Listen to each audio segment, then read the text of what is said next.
Hi everyone, I'm Sandy Duncan, Intuitive Medium, and welcome to our second interview with the key people from the hit TV show Rescue Mediums. For anyone unfamiliar, Rescue Mediums was filmed from 2006 to 2011 and can still be seen in many countries around the world and on YouTube.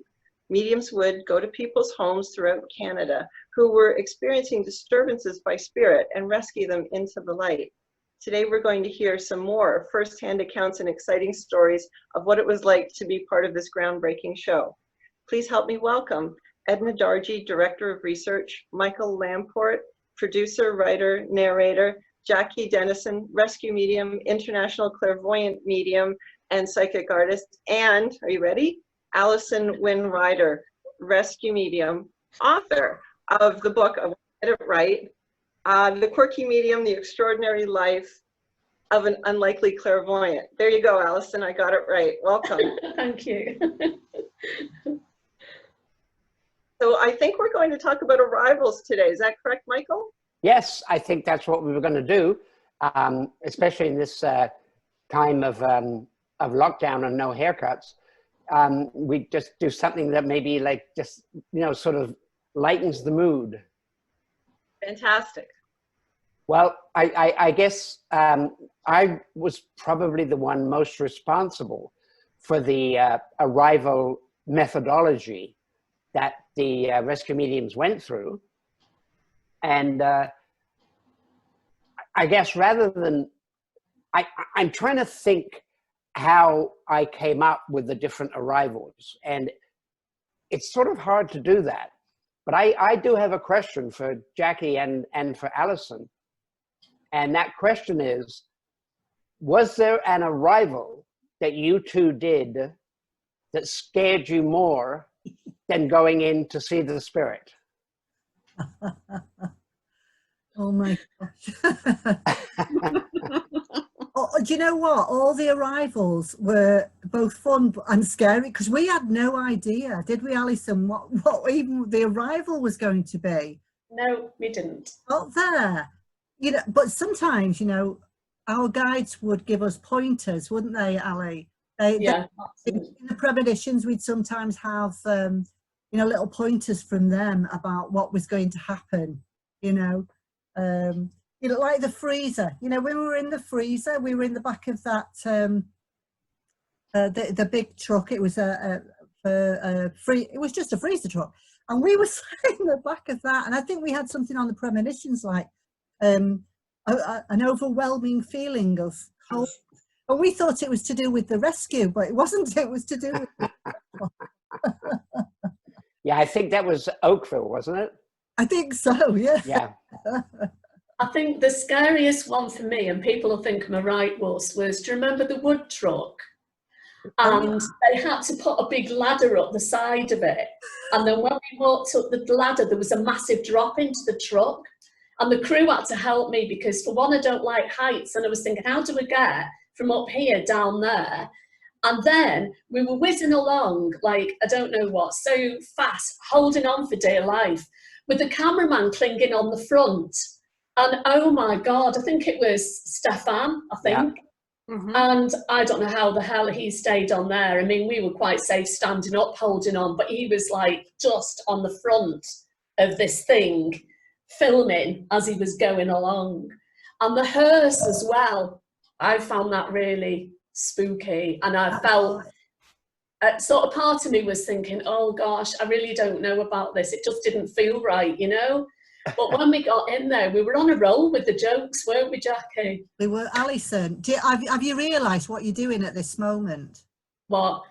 You were talking about this, and it was like, that's what you did. That's what and you're just doing the actions again. I think it's my spirit team joining in. Absolutely. That was scary. It was scary, but for a completely different reason, wasn't it, that? Yeah. And also weren't we getting the names of, we assumed, the people who had been obviously in the coffins in that hearse, and we were just on a roll. And then didn't I said something to you, you said, are we there yet? And I thought you said, are we dead yet? We remember that one. So, yeah, some of them. I wouldn't say any of the rivals were scarier than the actual Spirit Rescue, but what a fantastic question. Yeah. But they were sort of scary in their own right. Yeah, because they were often very odd. I mean, I can't even remember a lot of them, but I know that my memory will be sparked if I see the episode again. But there were so many, and it was difficult to find the right form of arrival that would be sort of comedic. Well, not sort of, they're always comedic. And as they say, what happens in the hearse stays in the hearse. And they weren't necessarily anything to do with the rescue that you were going to. It's sort of like it's not an outtake, but it's sort of like, here's 30 seconds of the show in the series with a little bit of a difference to it. And a lot of the arrival methods were just found because of like local people that, I don't know, had a fire truck or a wood truck or a lobster boat or I mean, God knows what.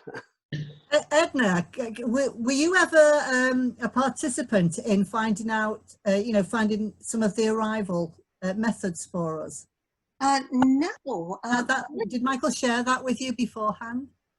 Well, he did, but I think Michael was the person that really did the selection. I was so busy doing everything else with the show, I think. Yeah. But I do have a couple of memorable ones where the crew had a great time. And that was on the bus with the pole in it. Yes. And so the whole crew the bus was so big that the whole crew could fit on, and all the dancing antics and so on. I've got some great photos of behind the scenes on that one. Yeah, I believe that somebody was pole dancing. Yeah. Oh yeah. Because we were having fun with that as well, with our own jokes on that, weren't we? And I was thinking, I hope they don't expect us to do a turn on it, you know. I didn't even, how naive I am, I didn't even know what it was at first when we went in. And then I think you said something about you could swivel around that, couldn't you? Yeah. Oh, please don't release the photographs, Edna, because we'll get sued. Oh, really? Okay. All the arrivals were so unique, Michael. You know, your mind is just so sort of switched on to everything to do with every episode. And every single arrival fitted with everything that we did. Because, of course, nobody would know what the Spirit Rescue was going to be about. Right. But obviously, you know, by then you guys would know who the homeowners were and what they'd, you know, all the problems that they'd had. But obviously, Jackie and I had no clue. No. So it was just, just fabulous memories. And I can't remember. I mean, nobody in the right mind would be able to remember, you know, that we filmed back to back most of the time. So you wouldn't remember every single one. No. You know, one that really did link with the homeowners, but we didn't know until after the episode, was with the Italian car, the classic car, the vintage. Oh, yeah. Yes. I was driving the car and the road map. I mean, oh my gosh, yeah. It was that was just so funny. And you had me driving around and around this car park just so it could be speeded up for, you know, for the viewers to see this comedic part of our arrival.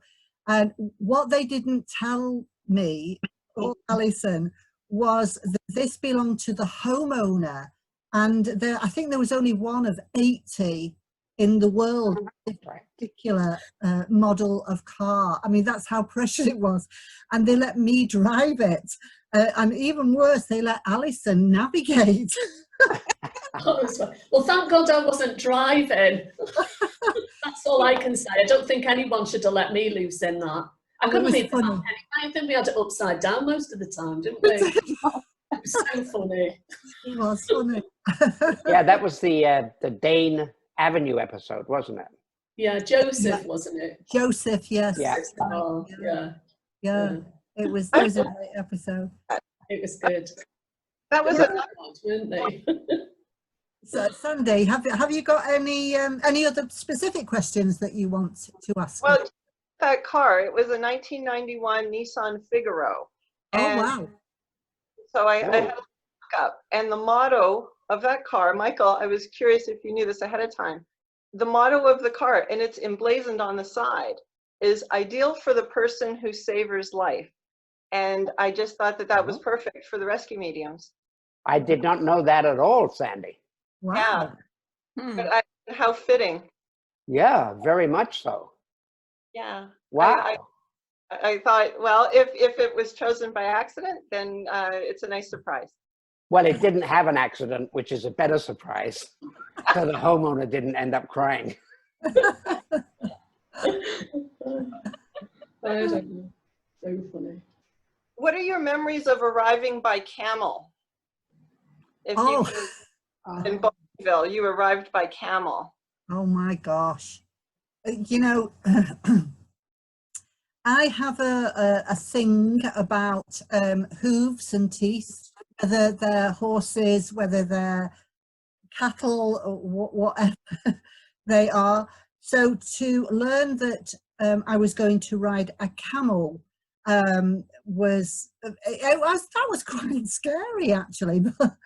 But you know what? Christine was absolutely amazing how she was able to guide the camel, and she talked to it, and she told it exactly what to do. She had no fear of it whatsoever.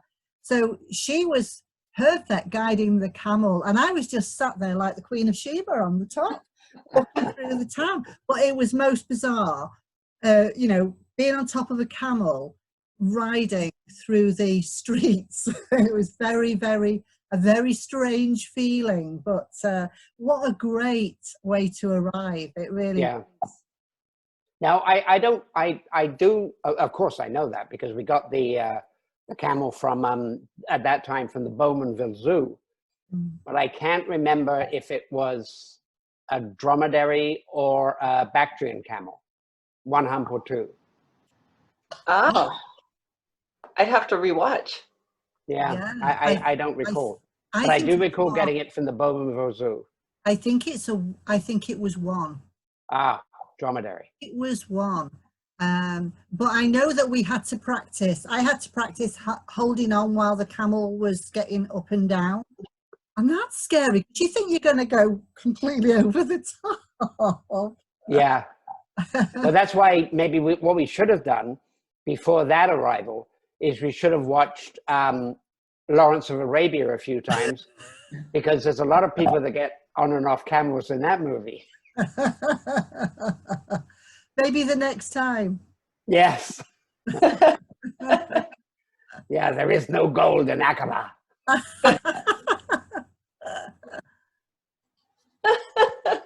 Alison, I liked what you said before about the width of Michael's thinking, about the breadth and width of Michael's thinking when it comes to choosing the arrivals.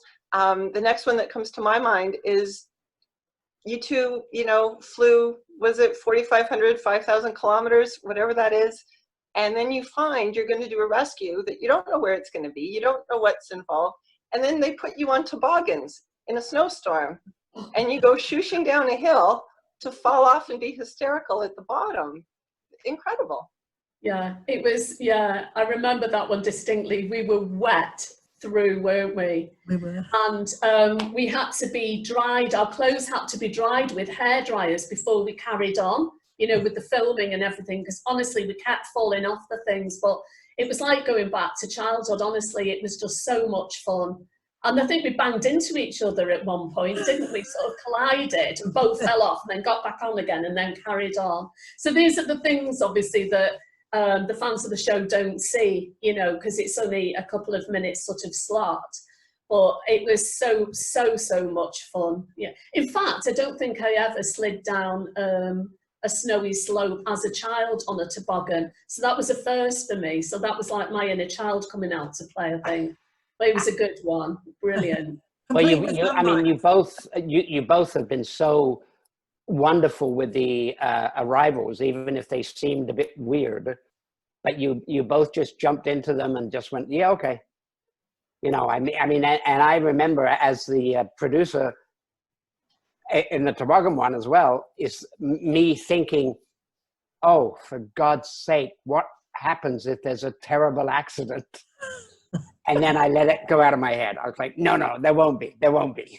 Do you know, that didn't even enter my head.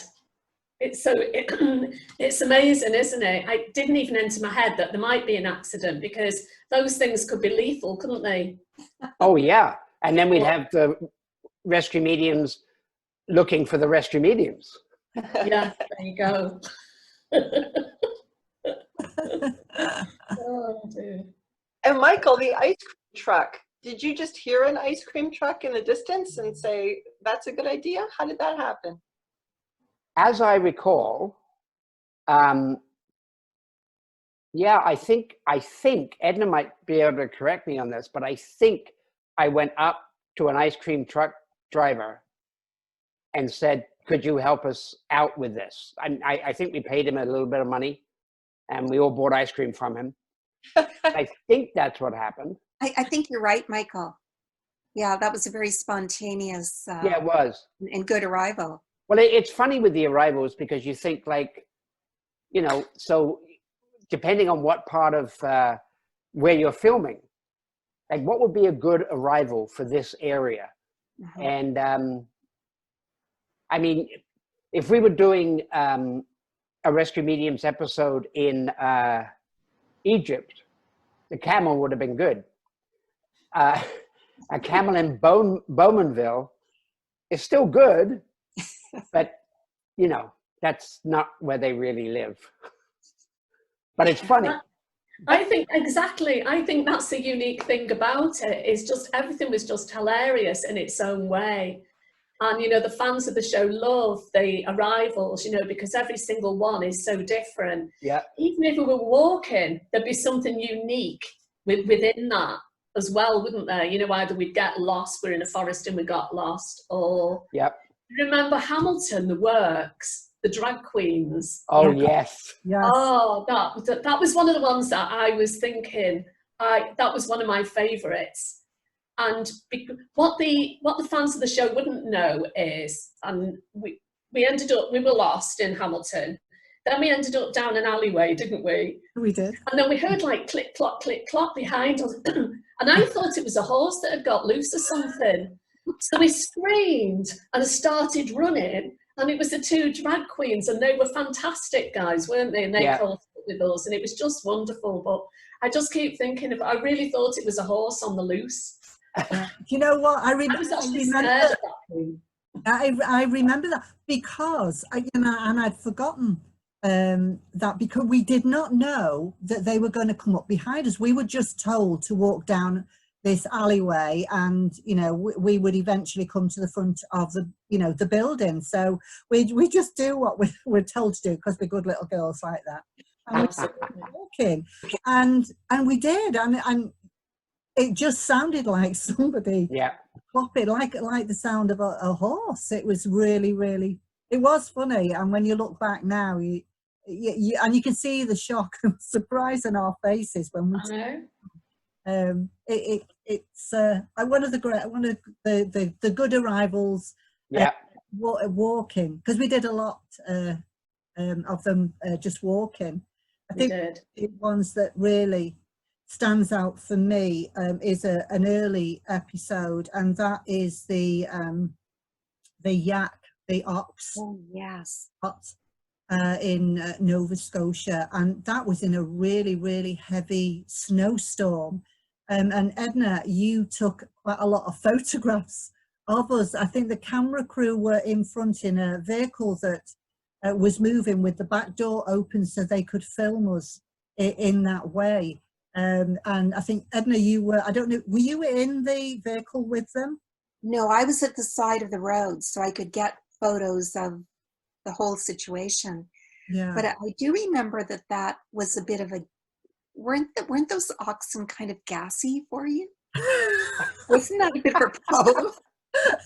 That's right. Yeah, I kept thinking it was Christine, but it wasn't. Oh, they were, yeah. But what great arrival that was. It's very memorable, and we had to have control of the reins there, with that as well. We Yeah. a lot of different ones. Yes. So good. Yeah, Well, it's like, hopefully there could be, sorry, Sandy, hopefully there could be, I mean, we really want to do some more episodes, and we can make the arrivals even a bit more outrageous. Yeah, not the hot air balloon that you keep threatening us with. Oh, I know. I so wanted to do that. I know. God, I contacted the people and they weren't able to do it. And arriving in a hot air balloon, I think would be just hilarious. It would. And terrifying. And push bikes, that was the other one. Oh, yeah. That's right. That was my fault that one didn't go ahead. Can't ride a bike. I don't know.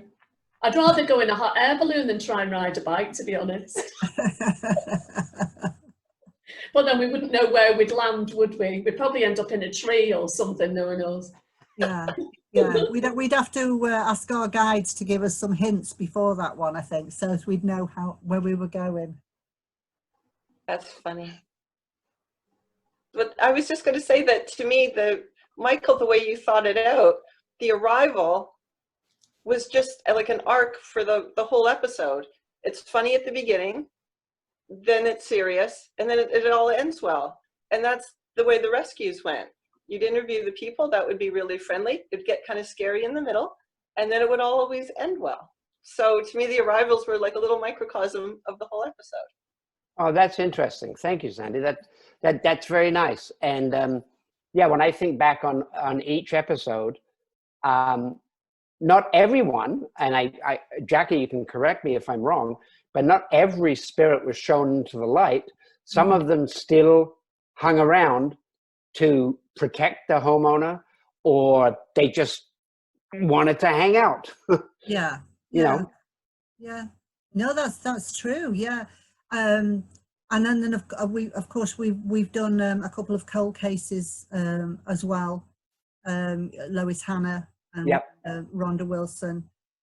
So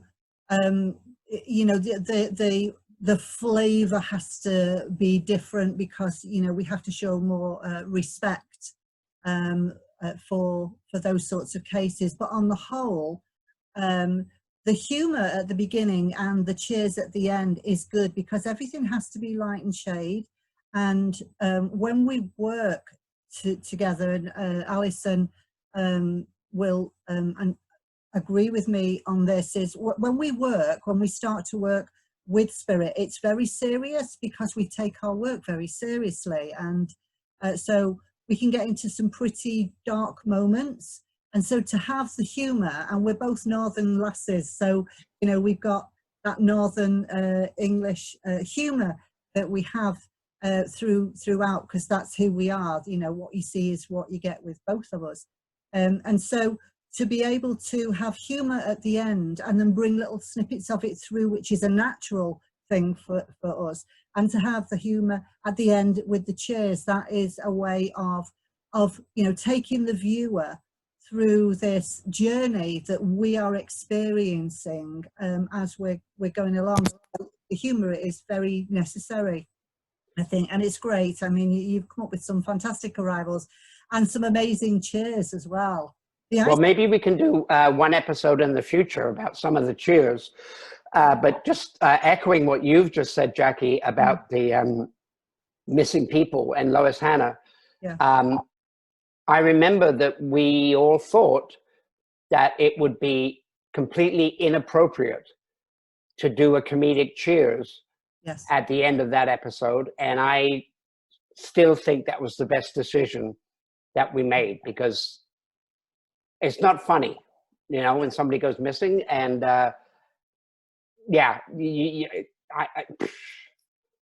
I don't even know how to make a joke about it now. I don't think I would. But yeah, maybe we could do, maybe we could rope Sandy into interviewing us to do a thing about the Cheers with the bad puns, which were never my invention. Your jokes, honestly. The good puns are yours then, Michael. Oh dear. And I could never remember them. Yeah, I remember we had to do a few takes sometimes just to get the right rhythm of the, yeah, I remember that. And they were around the rescue most of the time, weren't they? Yes, they were. Obviously, the rivals couldn't be because we didn't know what the rescue was going to be. That's right. So a Cheers one would be great, wouldn't it? Yep. Well, let's do a Cheers one next time. Excellent. That'd be good. Great idea. What do you think, Sandy? Perfect. Great idea. Yeah, that's part of the show that always made me feel better if I was scared through the episode. I knew Me too. It's like, glass of wine now. It wasn't always alcohol that we had as a Cheers. Don't you tell fibs. Well, do you know what I'm thinking of? I'm thinking the one in the graveyard where I was told it was water and Greg gave me. He said, just knock back, it's water. Or was it whiskey or brandy? It was brandy. It was great. And he kept it in, you can see by my face. But I can't remember. Can you remember which one that was, Michael? Can you remember? Okay. Yeah. Not which one. No, I don't remember which Cheers it was to. No, I just specifically remember that, knocking it back and go, oh, because it was sort of burning. It was funny. You know, when I saw the reaction back.